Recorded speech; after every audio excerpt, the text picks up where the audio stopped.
Ieri ve l'avevo promesso, oggi quel giorno è arrivato, mi trovo ancora una volta quindi nella Renault Arcana grazie agli amici di Gruppo Marino per mostrarvi un po' in un brevissimo e velocissimo tutorial come collegare il vostro smartphone tramite il Bluetooth a questa vettura.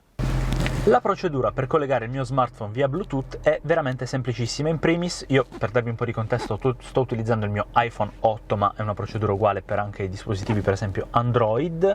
Ci troviamo nella home page, ma voglio mostrarvi la procedura completa. Innanzitutto Bluetooth attivo e visibile sul vostro smartphone. Premiamo sul menu, andiamo a telefono.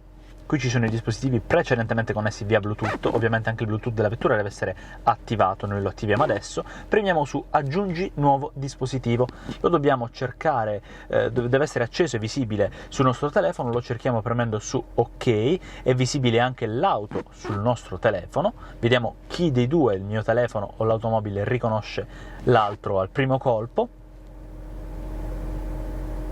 Mi ha già trovato WeDrive Carlo, sono passati pochissimi secondi, abbiniamo perché confermiamo che il codice sia uguale, consentiamo sul telefono la sincronizzazione, selezioniamo sia il telefono sia i media, la musica, premiamo su ok e così potremo effettivamente utilizzare il nostro smartphone come una appendice di questa vettura con l'accesso al registro chiamate, i contatti, comporre un numero di telefono, mandare un SMS. Torniamo nella home perché è una procedura ancora più semplice, prevede il collegamento via USB nel nostro telefono, le due prese USB-A nell'anteriore, qui c'è l'USB del mio telefono, mi basterà collegarlo praticamente per andare ad utilizzare Apple CarPlay o nel vostro caso se avete un Android con Android Auto, che è ancora più semplice. Una procedura veramente molto semplice. Ora vi chiedo di farmi sapere qui sotto nei commenti se avete domande, suggerimenti o curiosità.